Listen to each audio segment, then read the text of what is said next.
बातिल से दबने वाले ऐ आसमान ही हम, बातिल से दबने वाले ऐ आसमान ही हम, सोबर कर चुका है तो इम्तिहा हमारा। আল্লাহু আকবার। আমরা বাতিলদের নির্যাতনকে ভয় পাই না, আমরা অত্যাচারকে ভয় পাই না, বরং আল্লাহর জমিনে আল্লাহর দ্বীনকে বাস্তবায়নের জন্য যদি জীবন দিতে হয়, যদি শাহাদাত বরণ করতে হয়, আল্লাহর এই জমিনে সমস্ত শরীরের সমস্ত রক্ত যদি এই জমিনের মধ্যে ঢেলে দিয়ে কোরআনের রাজ কায়েমের জন্য ভূমিকা রাখতে হয়, আমরা মুসলিম প্রস্তুত আছি। কিন্তু কোন বাতিল শক্তির কাছে আমরা আমাদের মাথা নত করতে রাজি না। কারা কারা রাজি না হাত তুলে আল্লাহকে দেখান। السلام عليكم ورحمة الله وبركاته. نحمده ونستعينه ونستغفره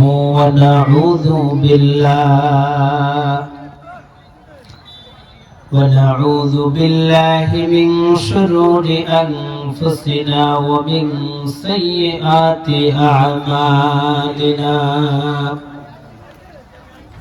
من يهده الله فلا مضل له، ونشهد أن لا إله إلا الله وحده لا شريك له، ونشهد أن سيدنا وسندنا وحبيبنا ومولانا محمدا عبد الله ورسوله، الذي أرسله بالحق بشيرا ونذيرا وداعيا إلى الله بإذنه وسراجا منيرا. أما بعد فقد قال الله تعالى في كلامه المجيد وفي فرقانه الحميد. সবাই আমার সঙ্গে পড়েন আউযু বিল্লাহি মিনাশ শাইতানির রাজীম। বিসমিল্লাহির রাহমানির রাহিম। ওয়ামা খালাকতুল জিন্না ওয়াল ইনসা ইল্লা লিয়া'বুদুন। صدقت يا ربنا. وقال تعالى في شان رسوله آمرا ومخبرا للمؤمنين والمؤمنات إلى يوم القيامة إن الله وملائكته يصلون على النبي يا أيها الذين آمنوا صلوا عليه وسلموا تسليما. সবাই মহব্বতে দরুদ ইব্রাহিম পড়ি। اللهم صل على محمد وعلى آل محمد كما صليت على إبراهيم وعلى آل إبراهيم إنك حميد مجيد. اللهم بارك على محمد وعلى آل محمد كما باركت على إبراهيم وعلى آل إبراهيم إنك حميد مجيد. আধার দুনিয়া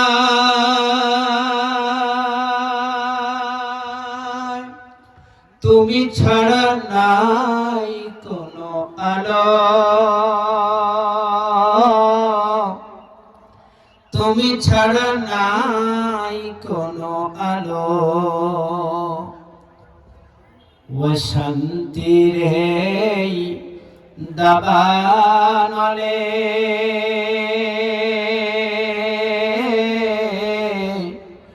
মজলুমানের হাহাকারে, জাহিলিয়াতের আধার ঘোচাতে তাওহীদি ঝড় তোলো, তুমি ছাড়া নাই কোনো আলো। বিপ্লব মানে জীবন দেয়া বসে থাকা নয়, সে কোনদিন আসবে না রে, করো যদি ভয়, করো যদি ভয়। আসবে বিজয় রক্ত আর জীবনের বিনিময়, আসবে বিজয় রক্ত আর জীবনের বিনিময়। বিপ্লব মানে জীবন দেয়া বসে থাকা নয়, সে কোনদিন আসবে না রে, করো যদি ভয়। ঠিক কিনা? লড়াইয়ের ওই ময়দানেতে যেতে তোমাকে হবে, প্রয়োজনে সব রক্তটুকু জমিনেই ঢেলে দেবে।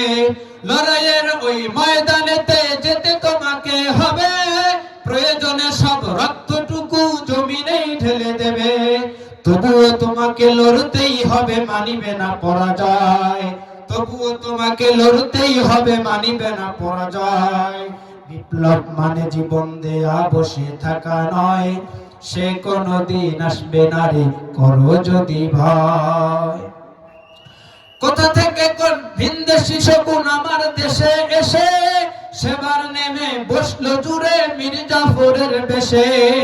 কোথা থেকে কোন ভিনদেশি শকুন আমার দেশে এসে, সেবার নামে বসলো জুড়ে মীর জাফরের বেশে। ওদের করতে নাস্তানাবুদ হতে হবে নির্ভয়, ওদের করতে নাস্তানাবুদ হতে হবে নির্ভয়। বিপ্লব মানে জীবন দেয়া বসে থাকা নয়, সে কোনদিন আসবে না রে, করো যদি ভয়। নারায়ে তাকবীর, নারায়ে তাকবীর। আল কোরআনের আলো, আল হাদিসের আলো। আজকের মাহফিল, সম্মানিত উপস্থিতি, আপনারা যে যেখানে আছেন, অনুরোধ করে আপনাদেরকে বলবো, আপনারা যে যেখানে আছেন অনুরোধ করে বলবো, দয়া করে আপনারা যারা বাইরে আছেন দ্রুত প্যান্ডেলের ভিতরে ঢুকে যান। প্যান্ডেলের মধ্যে যথেষ্ট পরিমাণ জায়গা রয়েছে, এত সুন্দর প্যান্ডেল করেছি, আপনারা সবাই এই প্যান্ডেলের ভিতরে ঢুকে যান, মাহফিলকে সৌন্দর্যমণ্ডিত করুন। প্রিয় ভাইরা, আপনারা সবাই চলে আসুন। আসুন, আমি আজকে আপনাদের সামনে কুরআনুল কারীম থেকে একখানা আয়াতে কারিমা তেলাওয়াত করেছি। আল্লাহ তাআলা আমাকে যদি তৌফিক দেন, আমি এই আয়াতকে কেন্দ্র করে কিছু কথা বলবার চেষ্টা করব ইনশাআল্লাহ। আরেকটু জোরে বলুন না, ইনশাআল্লাহ। কোরআন থেকে কথা বলতে হবে কেন? আল্লাহর হাবিব সাল্লাল্লাহু আলাইহি ওয়াসাল্লাম বলেছেন, মান ক্বালা বিহি সাদাকা, যে ব্যক্তি কোরআন দিয়ে কথা বলে সে ব্যক্তি সত্য কথা বলে, তার মধ্যে কোনো ভেজাল থাকে না, নির্ভেজাল কথা বলে। কোরআন ছাড়া এই পৃথিবীতে যত কথা হবে সমস্ত কথার মধ্যে ভেজাল থাকার সম্ভাবনা আছে না নাই? কত পার্সেন্ট বলেন? ভুল থাকার সম্ভাবনা আছে। কিন্তু আল্লাহর কোরআনের মধ্যে ভুল থাকার কোনো সম্ভাবনা তো দূরের কথা, সন্দেহ করার কোনো অবকাশ নাই। আল্লাহ রাব্বুল আলামিন বলেন, যালিকাল কিতাবু লা রাইবা ফীহি।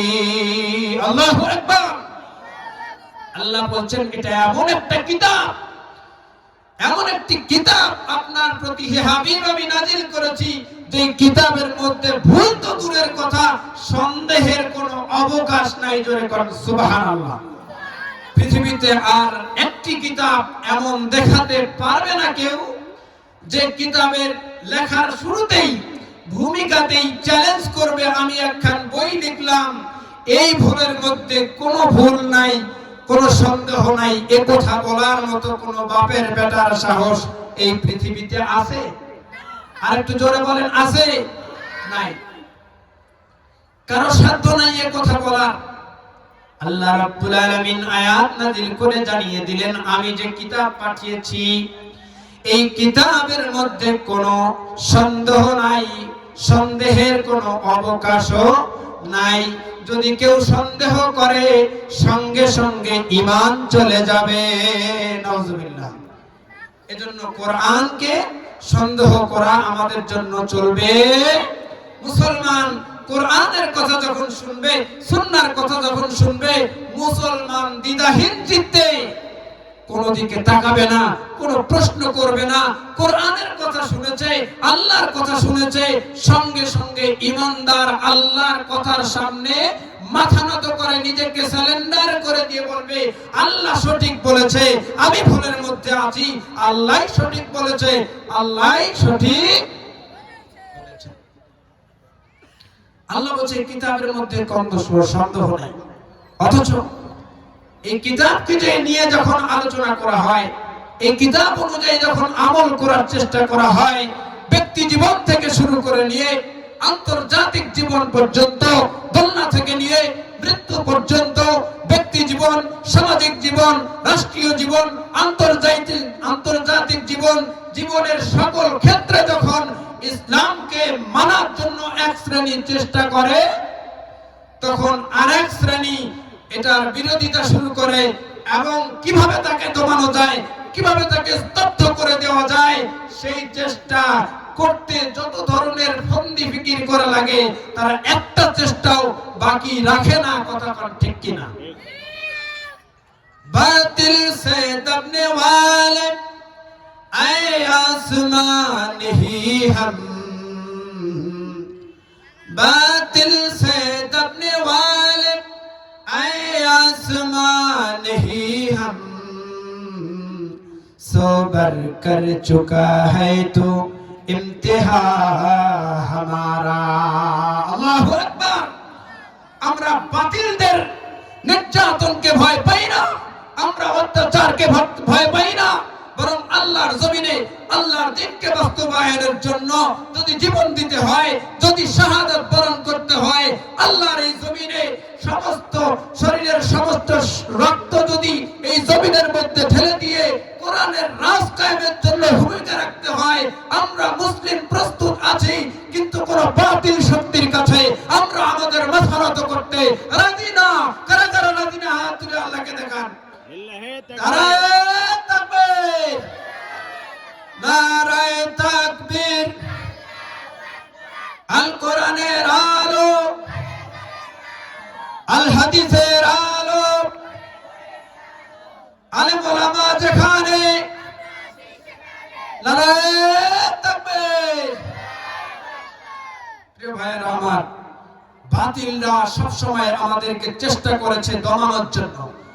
আল্লাহ পাক রব্বুল আলামিন বলছেন, ইউরিদুনা লিয়ুতফিউ নূরাল্লাহি বিআফওয়াহিহিম ওয়াল্লাহু মুতিম্মু নূরিহি ওয়ালাউ কারিহাল মুশরিকুন।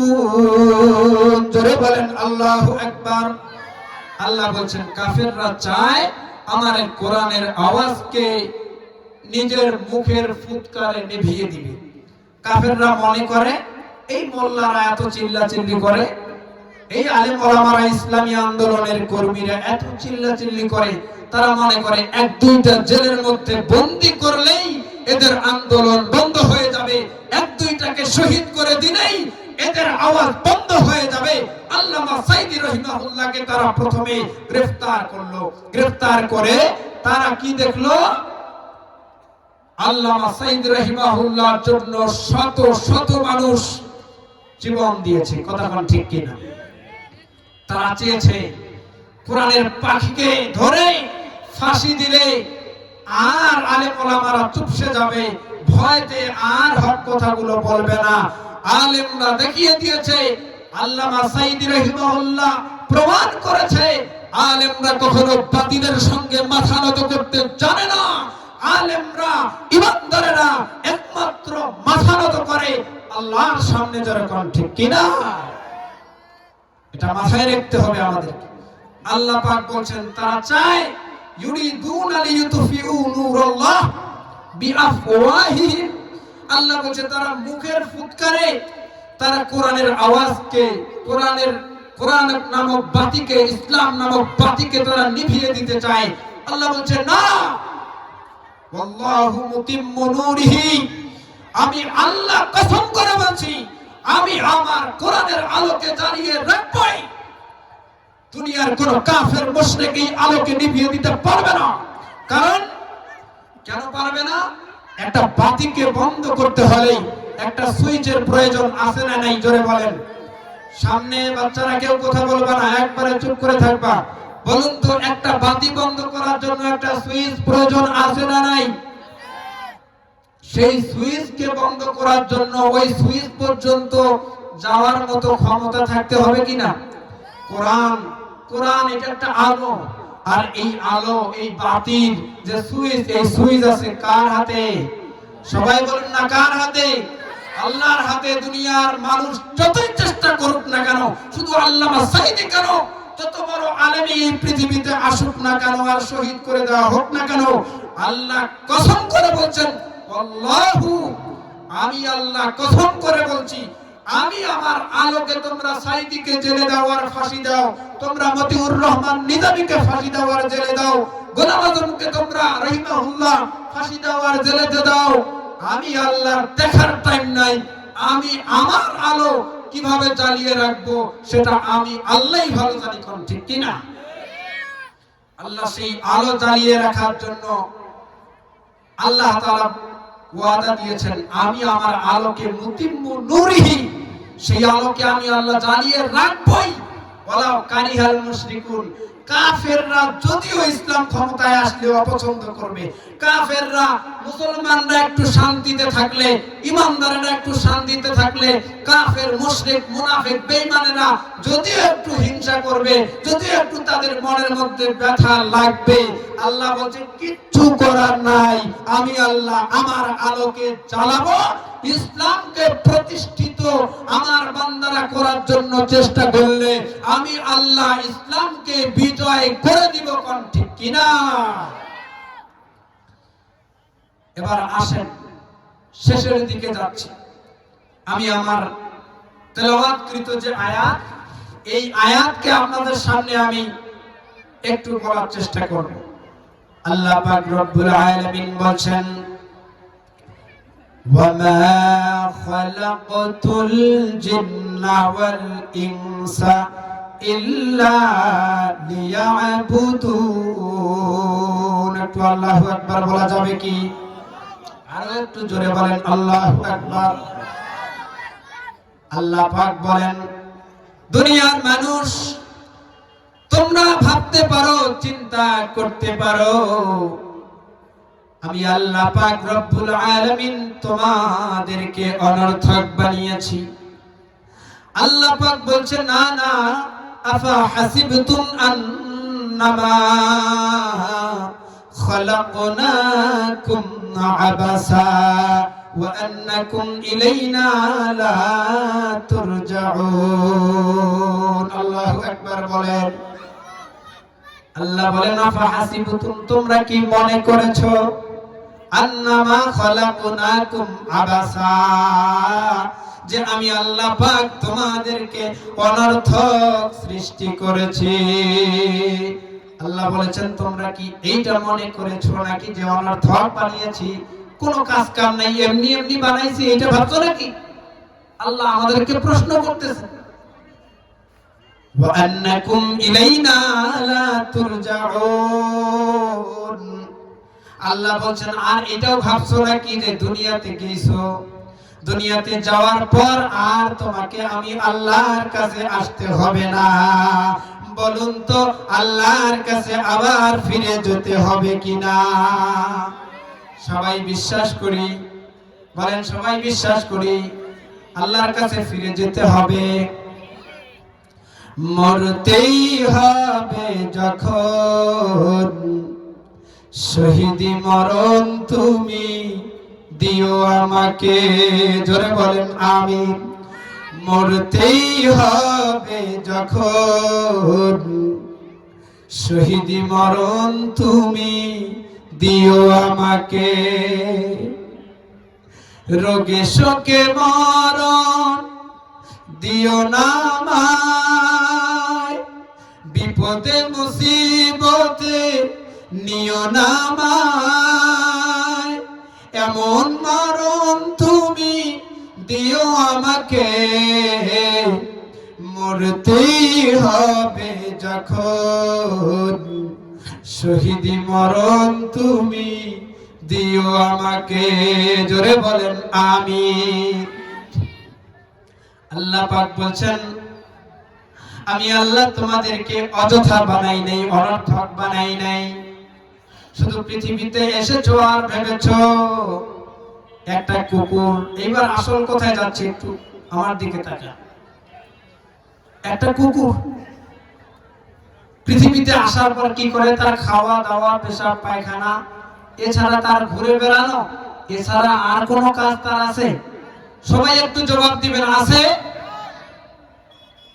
একটা গরু খাওয়া দাওয়া, পেশাব পায়খানা ছাড়া আর কোনো কাজ তার আছে? এবার আসেন একজন মানুষ, যাকে আল্লাহ বললেন ওয়ালাকাদ কাররামনা বনি আদম। আল্লাহ বলছেন সৃষ্টির মধ্যে তোমরাই হলে সেরা। আল্লাহ বলেন সৃষ্টির মধ্যে ফেরেশতাদের থেকে তোমাদের দাম বেশি। সুবহানাল্লাহ নাই? আরেকটু জোরে বলেন না সুবহানাল্লাহ। আল্লাহ বলছেন তোমরা কি ভাবছো ফেরেশতার দাম তোমাদের থেকে বেশি? না না, আমি আল্লাহ ঘোষণা দিলাম বনি আদমকে আমি আল্লাহ সবার থেকে শ্রেষ্ঠত্ব দিয়েছি। শ্রেষ্ঠত্ব দিয়েছি কেন? তোমরা আমার আনুগত্য করবে, ইবাদত করবে। যদি ইবাদত বندگی করো, নাফরমানি না করো, তোমরা ফেরেশতার থেকে শ্রেষ্ঠ। আর যদি তোমরা আমার নাফরমানি করো, আল্লাহ বলেন ওয়ালাকাদ যারানা লিজাহান্নামা কাসীরাম মিনাল জিন্নি ওয়াল ইনসি লাহুম কুলুবুল লা ইয়াফকাহুনা বিহা ওয়া লাহুম আ'য়ুনুল লা ইউবসিরুনা বিহা ওয়া লাহুম আযানুল লা ইয়াসমাউনা বিহা উলাইকা কাল আনআমি বাল হুম আদাল উলাইকা হুমুল গাফিলুন। চিৎকার দিয়ে বলুন আল্লাহু আকবার। আল্লাহ পাক বলেন আমি আল্লাহ পাক রব্বুল আলামিন মানুষ এবং জিনদের মধ্য থেকে অনেককেই জাহান্নামের জন্য সৃষ্টি করেছি। আল্লাহ পাক বলেন জাহান্নামে কাদেরকে দিব জানো? আমি আল্লাহ তিনটা বদ গুণ বর্ণনা করছি, শোনো। এই তিনটা বদ গুণ যদি কারো ভিতরে থাকে, আমি আল্লাহ পাক রব্বুল আলামিন তাদেরকে জাহান্নামে নিক্ষেপ করব। কি কি সেই তিনটা গুণ? আল্লাহ পাক বলেন লাহুম কুলুবুল লা ইয়াফকাহুনা বিহা। আল্লাহ বলেন তাদেরকে আমি আল্লাহ কলব দিয়েছি, অন্তর দিয়েছি। অন্তর দিয়ে সত্যটাকে সত্য বোঝার জন্য, আর মিথ্যাটাকে মিথ্যা বোঝার জন্য, হকটাকে হক ভাবে বোঝার জন্য, বাতিলটাকে বাতিল ভাবে বোঝার জন্য আমি আল্লাহ কলব অন্তর দিয়েছি। ও বান্দা, কলব পাওয়ার পরেও তুমি যদি সত্যকে সত্য বলতে না পারো, শুধুমাত্র একটা সিগারেটের জন্য, সামান্য একটা চাকরির জন্য, সামান্য একটু স্বার্থের জন্য যদি সত্যকে সত্য বলার মতো সাহস তোমার না থাকে, আল্লাহ বলছেন এই বদগুণ থাকার কারণে তুমি মানুষ হও আর জিন হও, আমি আল্লাহ পাক তোমাকে জাহান্নামে নিক্ষেপ করব। জোরে কান নাউযুবিল্লাহ। লাহুম কুলুবুল লা ইয়াফকাহুনা বিহা ওয়া লাহুম আ'য়ুনুল লা ইউবসিরুনা বিহা। আল্লাহ পাক বলছেন আমি আল্লাহ যাদেরকে চোখ দিয়েছি, চোখ দিয়ে দেখে ভালোটাকে ভালো হিসেবে নেয় না, বরং চোখ দিয়ে দেখলো সত্য ঘটনা, দেখার পরে আবার সেটাকে অস্বীকার করে বসে, ওইটাকে আবার সে সাপোর্ট দেয় না, সত্যকে সত্য বলে। আল্লাহ বলছেন চোখ দিয়েছি, এই চোখ দিয়ে দেখার পরে যারা সত্যকে সত্য বলে না, মিথ্যাকে মিথ্যা বলে না, আল্লাহ বলছেন আমি আল্লাহ তাদেরকে জাহান্নামে নিক্ষেপ করব। জোরে কর নাউযুবিল্লাহ। আল্লাহ বললেন এখানে দুইটা বদগুণ, এরপরে বলছেন ওয়ালাহুম আযানুল লা ইয়াসমাউনা বিহা। আল্লাহ পাক বলছেন আমি যাদেরকে কান দিয়েছি, কান দিয়ে ভালো শুনে কিন্তু ভালো বলে না, ভালো জানে কান দিয়ে শুনে কিন্তু সেটাকে ভালো হিসেবে নেয় না, আল্লাহ বলছে তাকেও জাহান্নামে দিব। এরপর আল্লাহ কি বলছেন শুনুন, উলাইকা কাল আনআমি বাল হুম আদাল উলাইকা হুমুল গাফিলুন। আল্লাহু আকবার। আল্লাহ বলেন, রব্বুল আলামিন বলেন উলাইকা কাল আনআম, যারা এই তিনটা খারাপ অভ্যাস যাদের ভিতরে রয়েছে এরা হচ্ছে চতুষ্পদ জানোয়ারের মতো।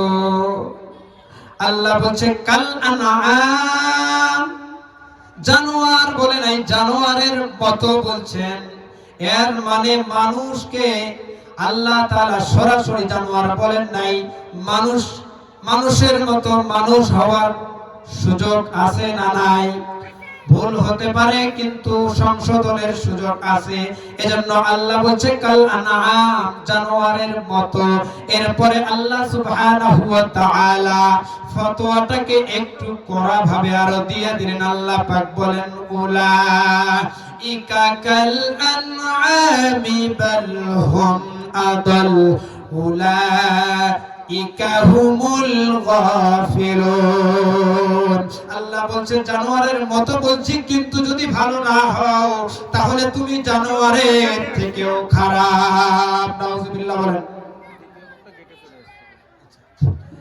নারায়ে তাকবীর, নারায়ে তাকবীর। আল কোরআনের আলো মাওলানা মনিরুজ্জামান জিহাদি সাহেবের আগমন। নারায়ে তাকবীর। আলহামদুলিল্লাহ, আমাদের দ্বিতীয় বক্তা স্টেজে চলে আসতেছেন। আমি আমার কথাকে সংক্ষেপ করব ইনশাআল্লাহ। আসুন, কথাগুলো আপনাদের খারাপ লাগতেছে? খারাপ লাগতেছে?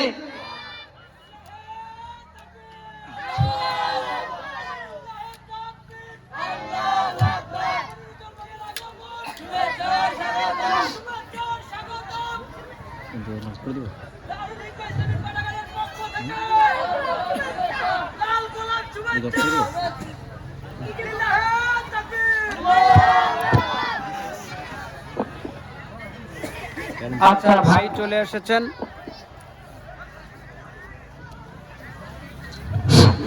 ভাই চলে এসেছেন। আমরা ভাইকে এখন এই সময় দিয়ে দিব, কারণ আমরা বেশি রাত করতে চাই না। দ্বিতীয় আলোচক উঠলেই আমাদের প্রধান আলোচক আলোচনা করবেন। আপনারা জানেন আমাদের মাহফিলে আজকে তৃতীয় বক্তা একজন ছিলেন আমার উস্তাদ, আমার চাচা জনাব হাফেজ মাওলানা মমিনুর রহমান সাহেব। উনি বিশেষ কারণে, আপনারা জানেন এলাকার পরিস্থিতি সম্পর্কে, এই কারণে উনি কথা বলতে পারবেন না বলে আমাকে জানিয়েছেন। এজন্য আমি কিছু সময় কথা বলছি, বেশি সময় পাচ্ছি। ভাই একটু অনুমতি দিয়েছেন, তাই আরেকটু কথা বলবো। আপনারা বেজার হবেন না তো? কেউ বেজার হবেন না তো? আসেন না, আসল কথাই তো এখনো শুরু হয়নি। আয়াতটা শুরু করি। আল্লাহ পাক বলছেন কেন সৃষ্টি করেছি জানো? ভালো করে মন দিয়ে শোনো। আল্লাহ পাক বলেন মা খালাকুতুল জিন্না ওয়াল ইনসা ইল্লা লিয়াবুদুন। জোরে বলেন আল্লাহু আকবার। আল্লাহ পাক বলেন আমি আল্লাহ পাক তোমাদেরকে অনর্থক বানাইনি, অযথা বানাইনি। কেন বানাইছি? ইল্লা হরফের ইস্তিসনা, লিয়াবুদুন, শুধুমাত্র কেবলমাত্র একমাত্র আমি আল্লাহর গোলামি, আমি আল্লাহর দাসত্ব করার জন্য সৃষ্টি করেছি। জোরে কোন সুবহানাল্লাহ। তাহলে আল্লাহ পাক আমাদেরকে সৃষ্টি করেছেন কেন? ইবাদতের জন্য। কেন বলুন? ইবাদতের জন্য। কিন্তু আমরা কি ইবাদত করছি? আমরা ইবাদত করছি না আল্লাহ, বরং আমরা আল্লাহর নাফরমানি করছি। আমরা আল্লাহর নাফরমানি করছি সব সময়ের জন্য। আল্লাহকে ভুলে গিয়ে শয়তানের পদাঙ্ক অনুসরণ করে চলেছি। আল্লাহ পাক বলেন, ইয়া আইয়ুহাল্লাযীনা আমানু লা তাত্তাবিউ খুতুওয়াতিশ শাইতান। আল্লাহ পাক বলেন, ঈমানদারেরা খবরদার, তোমরা শয়তানের পদাঙ্ক অনুসরণ করো না। শয়তান যা করে তা করো না। এই যে মাহফিল করা, এটা কি শয়তানের কাজ নাকি আল্লাহ ওয়ালাদের কাজ? কিন্তু গান বাজনা করা, এটা কার কাজ? অনেক মুসলমান তো এমনও আছে, গান বাজনাও আছে, আবার তাফসীর মাহফিলও আছে, আছে না এমন? তাদেরকে কি বলবেন আপনি? হ্যাঁ, কি বলবেন তাদেরকে আপনি? তাদেরকে বলা হয় ইসলামের ভাষায় মুনাফিক। কি বলা হয়? এখানেও আছে, ওখানেও আছে। আল্লাহ পাক রব্বুল আলামিন বলছেন, আমি আল্লাহ পাক তোমাদেরকে শুধুমাত্র আমার গোলামি, আমার দাসত্ব করার জন্য সৃষ্টি করেছি, অন্য কোন কারণে আমি আল্লাহ পাক তোমাদেরকে সৃষ্টি করি নাই, শুধু ইবাদত। এবার আসেন তো, আমরা কি ইবাদত ঠিকভাবে করছি? এই আয়াতটা সংক্ষেপে বলছি, সংক্ষেপে বুঝেন আয়াতটার বিষয়। আয়াতের বিষয়ে একটু সংক্ষেপে বলছি। আল্লাহ পাক রব্বুল আলামিন বলেন, শুধুমাত্র, কেবলমাত্র, একমাত্র আমার গোলামি। এর মানেটা কি বলুন তো? দিন রাত কয় ঘন্টা? সবাই একটু বলুন, কত ঘন্টা? 24 ঘন্টা। আল্লাহ পাক বলেন, শুধুমাত্র আমার গোলামি করার জন্য সৃষ্টি করেছি। এবার আসুন প্রশ্ন করি, বলুন তো ইবাদত বলতে আমরা কি বুঝি?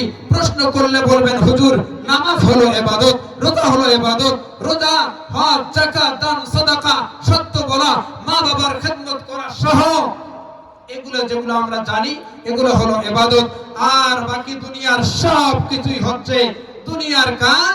আর নামাজ বন্দেগী, এটা হচ্ছে দ্বীনের কাজ, এগুলো হচ্ছে ইবাদত।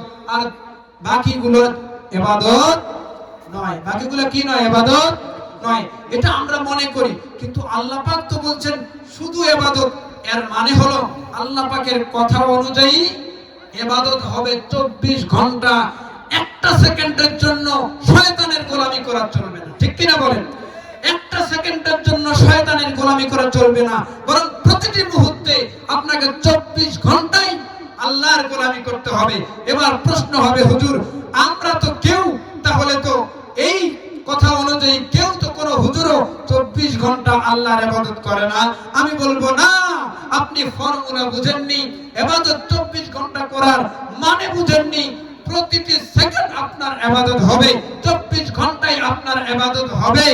এর মধ্যে আপনি যদি 2টি শর্ত পালন করেন, আপনি আপনার জীবনের সব কিছু আল্লাহ তাআলা ইবাদত বলে গণ্য করবেন। জোরে কোন সুবহানাল্লাহ।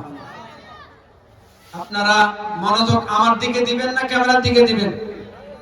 ওই দিকে তাকান কেন? আমার চেহারা কি দেখতে খারাপ? বলেন না একটু, চেহারা খারাপ দেখতে? আমার চেহারা খারাপ হলে ভাইয়ের দিকে তাকান। আল্লাহ পাক বলেন, কোরআনের কথা যখন বলা হবে, ওয়াইদা কুরিআল কুরআনু ফাসতামিউ লাহু ওয়া আনসিতু, দুইটা ওয়ার্ডের ফরজ। তোমাকে চুপ থাকতে হবে, মনোযোগ দিয়ে শুনতে হবে, কোন দিকে তাকাতে পারবে না। সাহাবায়ে কেরাম যখন বক্তব্য দিতেন, পাখিরা গাছ মনে করে সাহাবীদের মাথার উপরে বসে যেত। সাহাবায়ে কেরাম একেবারেই নড়াচড়া নাই। আল্লাহর হাবিব কোরআন সুন্নাহ দিয়ে কথা বলছেন, আর সাহাবায়ে কেরাম এমন ভাবে শুনছেন, পাখিরা মনে করতেছে এটা গাছ। তারা মাথার মধ্যে বসে পড়েছে, একটা বারের জন্য সাহাবায়ে কেরাম টের পায় নাই। ওইভাবে ঈমানদারদেরকে কোরআন এবং সুন্নাহর কথা শুনতে হবে। কোন ঠিক কিনা? আল্লাহ পাক বলেন শুধু ইবাদত। এখন বলেন 24 ঘন্টা ইবাদত হবে কিভাবে? আপনি আমাকে প্রশ্ন করতে পারেন। শর্ত হলো 2টা। 24 ঘন্টাই আপনার ইবাদত বলে গণ্য হবে। শর্ত হলো 2টা। কয়টা? সবাই একটু বলেন, কয়টা? 2টা শর্ত। 1 নাম্বার, যেই কাজটা করতেছেন এটা আল্লাহর পক্ষ থেকে, নিষেধ থাকা চলবে না, আদেশ থাকতে হবে। নিষেধ থাকা চলবে না। আর যে কাজটা করতেছেন এই কাজটা আপনি নরেন্দ্র মোদীর পদ্ধতিতে করলে হবে না। এই কাজটা ডোনাল্ড ট্রাম্পের পদ্ধতিতে করবে না, করলে হবে না। এই কাজটা শেখ হাসিনার পদ্ধতিতে করলে হবে না, এই কাজটা খালেদার পদ্ধতিতে করলে হবে না।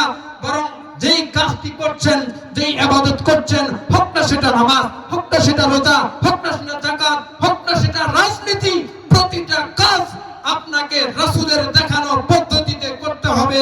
যদি এই দুইটি শর্ত আপনি মানতে পারেন, আল্লাহ পাক বলছেন তোমার দিন এবং রাতের 24 ঘন্টাই আমি আল্লাহ ইবাদত বলে গণ্য করব। প্রতিটা মুহূর্ত তুমি ইবাদত করছো, আমি আমার ফেরেশতাদেরকে সেই অর্ডার দিয়ে রেখেছি। যেরকম সুবহানাল্লাহ, 24 ঘন্টা ইবাদত হোক, এটা আমরা চাই কিনা? এজন্য আমাদেরকে ব্যক্তি জীবন থেকে শুরু করে নিয়ে আপনার পারিবারিক জীবন, সামাজিক জীবন, রাষ্ট্রীয় জীবন, আন্তর্জাতিক জীবন পর্যন্ত জীবনের প্রত্যেকটা মুহূর্তে ইবাদতের চেষ্টা করতে হবে। এবার আসেন, ইবাদতের মধ্যে প্রথম যে ইবাদত সেটা হলো নামাজ। সেটা কি? এবার আসুন তো, নামাজ কি শুধু পড়ার কথা বলা হয়েছে নাকি নামাজ কায়েমের কথা বলা হয়েছে? নামাজ কায়েম মানে কি একজন পড়লেই হয়ে গেল? হ্যাঁ, ব্যক্তি জীবনে নামাজ কায়েমের কথা রয়েছে, পারিবারিক জীবনে নামাজ কায়েমের কথা রয়েছে। শুধু নিজে পড়বেন আর বলবেন নিজে বাঁচলে বাপের নাম। আল্লাহ রাব্বুল আলামিন বলছে না, তুমি আমার মতের বিরুদ্ধে কথা বলেছো, আল্লাহ বিরোধী কথা বলেছো, তুমি নিজে বাঁচলে বাপের নাম। এটা কোনো মুসলমানের কথা হতে পারে না। আল্লাহ বলছেন ইয়া আইয়ুহাল্লাযীনা আমানু কু আনফুসাকুম ওয়া আহলিকুম নারা। আল্লাহ বলছে ঈমানদারেরা, হে আমার দলের লোকেরা, কু আনফুসাকুম, তোমরা নিজে বাঁচো, ওয়া আহলিকুম নারা, তোমার পরিবার, তোমার সমাজ, তোমার রাষ্ট্র, সকলকে তুমি জাহান্নামের আগুন থেকে বাঁচানোর জন্য চেষ্টা করো। এটা করা লাগবে। শুধু নিজে বাঁচলে বাপের নাম, এই কথা আর বলবেন কেউ? বলা যাবে না। প্রথম ইবাদতের নাম নামাজ। এবার আসেন, নামাজ কায়েম পরে রাখলাম, আগে নামাজ তো আমরা পড়ি না, কায়েম করব কখন? নামাজ তো আমরা পড়ি না। কি বলেন আপনারা এখানে আসেন, কতজন নামাজ পড়েন? হাত উঠান দেখি, কতজন নামাজ পড়েন? আজকে আমাদের এলাকায় আমার এক চাচা, মক্কা চাচা, আপনারা সবাই জানেন, খায়রুল দাদার ছেলে মারা গেছে, আপনারা সবাই জানেন, অবগত আছেন সবাই। আচ্ছা বলুন তো, ওই যে চাচা চলে গেলেন, আমাকে চলে যেতে হবে কিনা? চলে যেতে হবে কিনা? এটা হিসাব করি না কেন? তিনি চলে গেলেন, কি নিয়ে গেলেন? একটা বার দেখলেন তিনি কি টাকা নিয়ে গেছেন? তেনার ব্যবসা নিয়ে গেছেন? একজন মানুষ কি নিয়ে যাবে? ইবাদত ছাড়া আর কিছু আছে? বলুন না, আর কিছু আছে? আল্লাহ পাক রব্বুল আলামিন বলেন, ঈমান আনার পর প্রথম ইবাদতের নাম হলো নামাজ। কি? নামাজ। আল্লাহ পাক রব্বুল আলামিন বলেন, ফি জান্নাতি ইয়াতাসাআলুন আনিল মুজরিমিন মা সালাকাকুম ফি সাকার ক্বালু লাম নাকু মিনাল মুসাল্লিন। আল্লাহ পাক রব্বুল আলামিন বলেন, যদি তুমি দুনিয়াতে থাকার পর আল্লাহ পাক রব্বুল আলামিন ঈমান আনার পরে প্রথম দায়িত্ব দিয়েছেন নামাজ, এই নামাজ হুকুম যদি তুমি পালন না করো, আল্লাহর হাবিবের মাধ্যমে বলছেন আউয়ালু মা ইউহাসাবু বিহিল আবদু ইয়াউমাল কিয়ামাতি as-সালাহ। আল্লাহ পাক রব্বুল আলামিনের হাবিব বলছেন কিয়ামতের দিন হিসাব দেওয়া হবে সকলের কাছ থেকে। রেডি আছেন সবাই? সবাই রেডি আছেন হিসাব দেওয়ার জন্য আল্লাহর সামনে? আল্লাহ পাক বলছেন হিসাব নেওয়া হবে। আল্লাহর হাবিব বলেন সেদিন হিসাব নেওয়া হবে। হিসাবের মধ্যে প্রথম যে হিসাব হবে সেটা হলো as-সালাত, সেটা হলো নামাজ। নামাজ যদি তুমি হিসাব দিয়ে জান্নাতে যেতে না পারো, জান্নাতে যাওয়ার আর আশা করিও না। আল্লাহর হাবিব বলেন নামাজ যদি তোমার কবুল হয়ে যায়, সকল আমল আশা করা যায় কবুল হয়ে যাবে। নামাজ যদি না থাকে, কোনো কিছু কবুল হওয়ার সম্ভাবনা নাই। এখন কি বলেন, নামাজ পড়ার দরকার নাই? বলেন নাই? আছে? আল্লাহ রাব্বুল আলামিন বলেন নামাজ পড়তে হবে, নামাজ পড়তে হবে আমাদেরকে। আমরা যদি সবাই নামাজ পড়ি, তাহলে আমরা এই নামাজের মাধ্যমে এই নামাজ আমাদেরকে আর অন্যান্য সকল অপরাধ থেকে বাঁচাবে। ইন্নাস সালাতা তানহা আনিল ফাহশাই ওয়াল মুনকার। আল্লাহ বলেন নামাজ সকল অপরাধ থেকে আপনাকে বাঁচাবে, সকল অন্যায় থেকে বেঁচে যাবেন। নামাজি হয়ে যান, সকল অন্যায় থেকে বেঁচে যাবেন, আর আপনাকে আল্লাহ খুশি হয়ে জান্নাত দিবেন। জোরে বলেন সুবহানাল্লাহ। কথা বাড়াতে চাই না, শেষ যে কথা বলবো, নামাজ না পড়লে কি হবে?